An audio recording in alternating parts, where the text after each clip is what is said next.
Time to put Lecky to the test. Hi, I'm Hayden Littlefield, welcome to the channel. So today I'm putting Lecky to the test, Lecky, my electric van. So I'm driving a 120-mile journey. I'm away for the weekend with my dad. So I'm driving to my dad's, which is 120 miles away, Gravesend to Rugby, going up the country with my van that I've fully charged, and test is to see if this van can get there quite easily, and how convenient is it being an electric vehicle driver compared to an ICE vehicle driver. Just to point out, I've got a Nissan e-NV200, which is one of the slowest range vehicles, shortest range vehicles you can get. We've got 150 miles of range, but it's cold, it's winter, so let's see how we do. Whole point I want to do this test with it as well is to use the vehicle as if I was just an ICE vehicle driver as well. I don't want to make this journey about being as conservative as I can with the battery. I want to try and drive as normal as possible just to experience what it's like. So I'm just going to go there, cruise control, probably like 65 miles an hour. What is it, like, it's like 6 o'clock in the evening, so it's a 2-hour journey. I'm going to stop somewhere for dinner. If there's a charging point, there's a charging point. If there's not, there's not. See how we get on, see if I need the charging point, and go from there. I mean, like, heating is a big thing. So like in the winter, your battery is never as good, especially if you haven't got a Tesla, because the thermal management system. So this van does seem to drop down nearer 100 miles of range during the winter. Plus I'm going to be going on the motorway going at like 65 miles an hour, so that's going to drain the battery. Plus I might have to put the heating on if I get cold, but I've got it fully charged. I had it heating before I left, so the van's quite warm. Plus I'm wrapped up in a scarf, so quite warm. So we'll see how we get on. So I'm just going to drive normally. I'm not going to be conservative, just to really see, is it worth going EV yet, or is it too early? So I quickly realised I'm not going to have enough charge to get all the way there. I don't think. I'm done 39 miles and I've used 37% battery with 39 miles. So yeah, with 119 miles to go, I'm not going to have enough battery to get there. And I haven't even put the heating on, but I did start to get a little bit cold, but then I saw services on the way, so I was like, oh, I'll just go into the services and put the heating on after that. So I'm not driving it quite as I said I was going to, which I knew I'd quickly give up on that. So I've pulled over to services. I'm going to try and find some food, and I'm just looking for a charging point, but this is where it becomes apparent how ahead Tesla is. So I've pulled up Tesla charging point with some spaces available. Don't know where the charging point is. I'll try and go and find it. I haven't seen any signs for it, but I'm at a welcome break, and I'm assuming like every welcome break has charging points. I mean, they have Tesla charging points, but this is just a key thing of like the infrastructure that Tesla has, is obviously a Tesla charging point only Teslas can use, but Teslas can use any charging point, whereas us non-Teslas can only use the others. Wish me luck finding the charging point. Okay, turns out I'm a bit of an idiot because I didn't even know how to get into the welcome break, so I've now found where to pull up, and I found a charging point, Ecotricity, so let's see if I can get it working. Okay, so it's out. There's 2 charging points here, both out of order, which doesn't really surprise me, to be honest. I'm gonna sound like I'm just going on and on about Tesla, but like I've pulled up to just some random welcome break somewhere. Literally, I was driving along, I was like, oh, services, pulled in, which is what you do with a combustion engine. You just be like, oh, services, I'll pull in, get some food, get some fuel if I need it.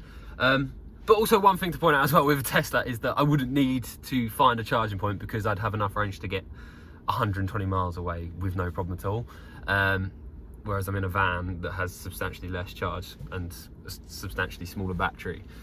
I'm at Ecotricity, where I get here and it's like some random app I've got to download to use it and activate it, start reading it, and realise there's an out of order sticker that's been peeled off of the one I'm at, and there's one next to me that's still got it, that's watered down and doesn't work. So yeah, they don't work, and it doesn't look like there's any intention to get them working again soon. So another reason to go. And also, I point out again, there's 2 here, so that means 2 vehicles can charge up, whereas the Tesla one has multiple. Not only that, there was signage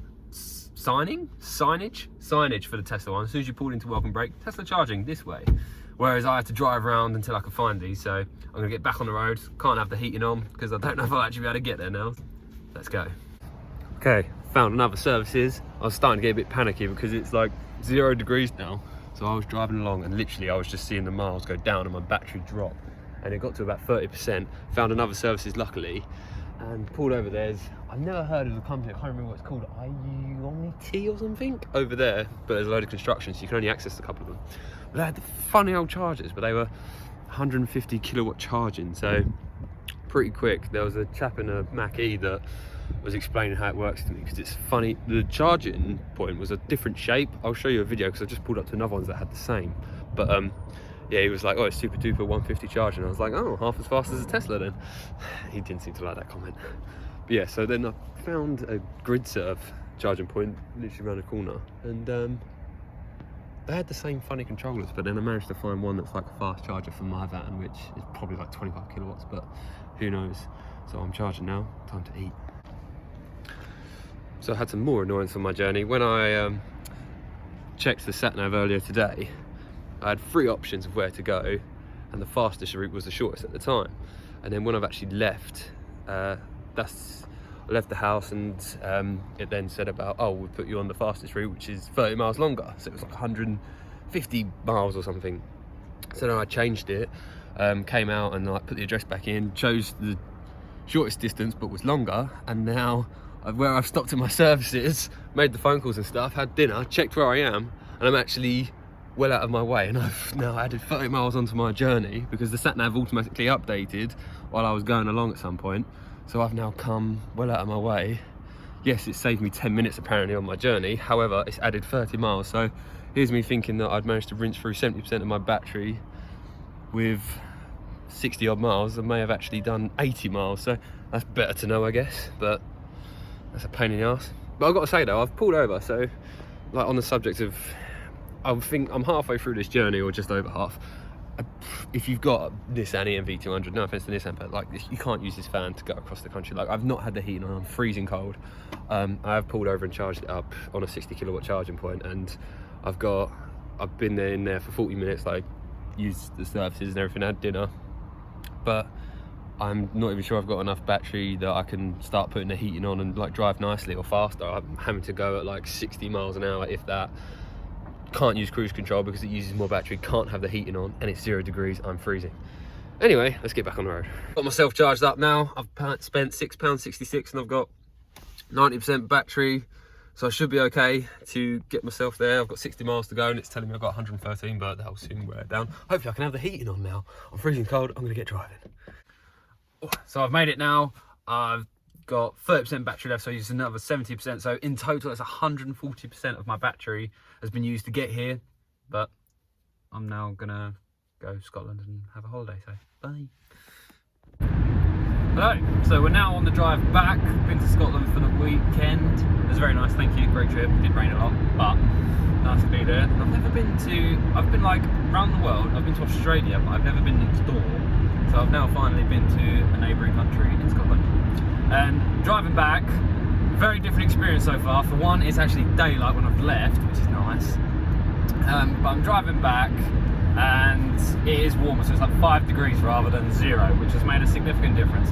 Also, probably the most significant difference, I'm going downhill, which makes a huge difference. So, like on my mile counter, it's not really changing. I've now done 20 miles and my mileage counter has actually gone up to say how many miles is left in the van. Although I have just put the heating on because it got a bit cold. So now we're driving, I've got the heating on. There's a bit of traffic, so I'm not using the cruise control or anything. I'm just driving with the traffic at 57, 60 miles an hour.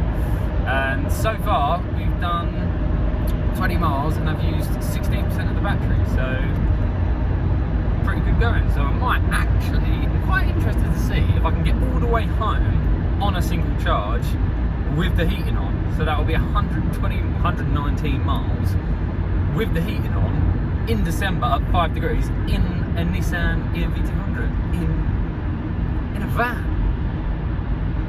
So stay tuned. I'm driving along listening to a podcast, obviously. So now at the halfway point, as you can see, it's pretty much dark now. But key thing, done half the mile, so that's what, 60 miles. My battery in the van is on 49%. It was doing alright. It was doing like, I was calculating, I've been like in my head doing the maths. Which, on the subject of can you drive this van as a normal, doing long journeys as normal, I'm not doing, yeah. I mean, I'm driving along at like 60, keeping with the traffic. Admittedly, it's opened up a bit now, but I'm keeping my speed at 60, so I would be driving faster. I'd be gunning in the fast lane if I was in a diesel, if I'm honest, or if I had more range. But I don't have range, so I can't do that. But now I just wanted to see if this van can actually get home in one journey. I have been keeping a tally of, like, as we've reached 10% of the journey and 25% of the journey, and it has been keeping. We've actually been doing better in the van until we got to the 50% mark. So like when we've done 25% of the journey, we hadn't used 25% of energy in the van, and I'm not sure what the big difference is, what's changed in the last, even at 30%, so I don't know what changed after 30%. It did get darker,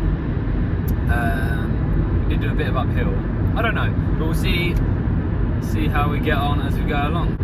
I think, I'm going to say at this point, I think I might actually just about manage to get home. I mean, while it says I've got 48% battery, and we've done more than half, but it's saying, like, according to the battery, I'm going to run out of battery before I get home. However, according to the mile reading, I've still got 73 miles left in the van, and I've got less than 60 miles to go to get home, so let's get me home in one! It's only gone and done it. I've actually managed to get home with 6% battery left, so I used 94%. So compare that to the way up there, I used 140% battery on the way up and only 94% on the way down. Admit, I went a much shorter journey. I was going downhill the whole time. It was warmer. Yeah, it was like 5, 6, 7 degrees compared to 0. So that is one thing, but you'll get that in fuel cars as well. But obviously when your range is like 150, 100, then if you've got a 10% reduction, that's quite significant. So it's a bit temperamental, but yeah, you can travel like halfway across the country in an EV. But I mean, bear in mind, I am in a van with very small range, whereas if you're in another vehicle, it's a completely different story with more range and makes it a lot easier. So overall, I'm actually really impressed. Good old Lecky has done it. So well done, Lecky. I'd do it again, but I look forward to getting a car with much greater range.